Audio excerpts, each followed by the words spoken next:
నమస్తే, నా పేరు ప్రశాంతి. వై న్యూస్ కు స్వాగతం.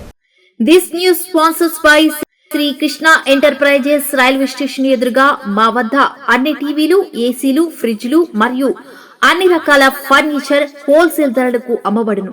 ఈ కృష్ణ ఎంటర్ప్రైజెస్ కు విచ్చేయండి. రైల్వే స్టేషన్ ఎదురుగా, main road, Tuni. Proprietor Tamarana Satyanarayana. Sri గురుపూర్ణ శుభంగా తెలియజేసుకుంటూ ఈరోజు సనాతన హైందవ ధర్మంలో గురుపూజ మహోత్సవ కార్యక్రమాన్ని ఎంతో భక్తులతో చేసుకోవడం జరుగుతుంది.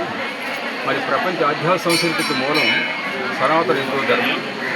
అటు సనాతన హిందూ ధర్మానికి మరి మూలము చరిత్ర ఆది గురు ఎవరంటే వ్యాస భగవానుడు.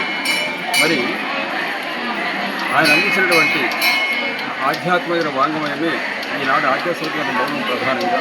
మరి 4 వేదాలు తోడేసి అందించారు మనకి వ్యాస భగవానుడు వారు.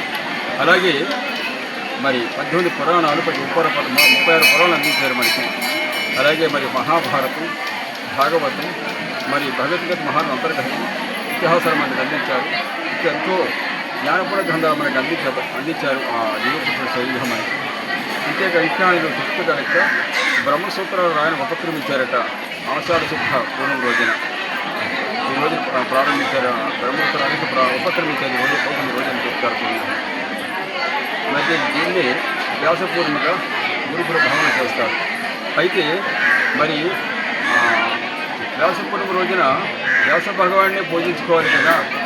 మరి మీరు అందరూ పూజించాలంటే ఇక్కడ ఒక విషయాలు ఒక ధర్మ సూక్ష్మాన్ని గమనించాలి. ముఖ్యంగా అంటే ఈ కేవలం వికృష్ణ మానవ ధర్మ ఇంత మహత్తర బుద్ధి జ్ఞానము ప్రకృతిలో ఒక మానవుడికి పరమం ప్రసాదించాడు. ఇక్కడ తను ఇచ్చే మహత్తర బుద్ధి జ్ఞానం ఎలా సద్వినియోగం చేసుకోవాలో తెలియజేయడం కోసము ఆ పరమాత్మని మరి సాక్షాత్తు గురుతత్వంగా ఆవిర్భవించి మనకి వేదాలకు ఉపనిషత్తులు కావాలంటే, పురాణాలు కావాలంటే, సకల మనకి లేకపోతే ఇతిహాసాలు కానీ సంవత్సరం అందించే ప్రయత్నం చేశారు.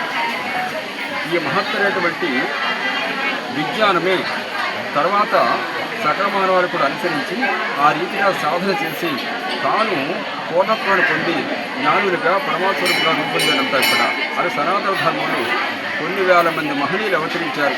కొన్ని మహనీయులంతా కూడా వాళ్ళ జ్ఞానికి పరమాత్మ భేదం లేదు. అయితే ఎంతమంది జ్ఞానం అవతరించే వ్యాస భగవంతుడు అనిపడినటువంటి మహత్వ ఆధ్యాత్మైనటువంటి తత్వము జ్ఞాన సంపద అంతా కూడా మనకి అంచేతే అటు పోయిన మహనీయ భగవాను స్వరూపంగా భావన చేసి ఈరోజు ఎవరు అనుసరిస్తున్నటువంటి సద్గురుమూర్తిని వారు ఆ చక్కగా పాటుపూర్తి చేసుకుని వారి సాంగత్య గడప ద్వారా సద్గురు అనుగ్రహాన్ని పాత్రని చెప్పేసి మనకు శాస్త్రం తెలియజేస్తుంది. మరి దాన్ని పురస్కరించుకొని అలాగే మరి దత్తావతార పరంపరలో 4వ దత్తావతారైనటువంటి మరి 5వ దత్తావతారైనటువంటి షిరిడీ సాయినాథుని తత్వంలో గురుకులు ప్రత్యేక ప్రాధాన్యత ఉంది. ఇది వరకు గురుకులు అంటే చాలామంది మనకు సామాన్యం తెలియకపోవచ్చు. కానీ షిరిడీ సాయి తత్వం ప్రకటమైన తర్వాత గురుకులం అంటే ఏమిటో సాయి ద్వారా ప్రతి సామాన్యుడికి అందుబాటులోకి వచ్చిన సైన్యం ఇక్కడ. అలాగే నోటు మీదుగా భక్తులు చేసుకోమని చెప్పినటువంటి పండుగ ఉత్సవం ఏంటంటే గురుపూర్ణిమ ఉంటే ప్రత్యక్ష చేసుకోమన్నారు. కానీ భక్తులు అశ్రద్ధ వాళ్ళకి అవగాహన లేకపోవడం వల్ల నిగూఢంగా వాళ్ళు సూచించి గురుపూర్ణిమ ఈ ఉత్సవాన్ని శ్రద్ధగా చేసుకోవాలని బాగా సూచించారు. అప్పటి నుంచి కూడా మరి ప్రతి భక్తులంతా కూడా ఎంతో శ్రద్ధాభక్తులతో మరి షిరిడీలో ఎంతో ఘనంగా ఉత్సవంగా గురుపూజ కార్యక్రమాలు స్వయంగా నిర్వహించుకోవడం జరుగుతుంది.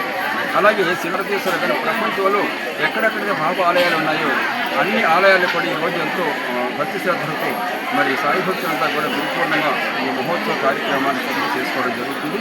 మరి ఈ సందర్భంగా మరి సద్గురు తత్వం యొక్క సద్గురు యొక్క మహోన్నత అనుగ్రహం ఆశిస్తున్న అందరూ ఎందుకు ఉండాలని దిశా గురుదేవుని ప్రార్థిస్తూ సెలవు తీసుకుంటారు.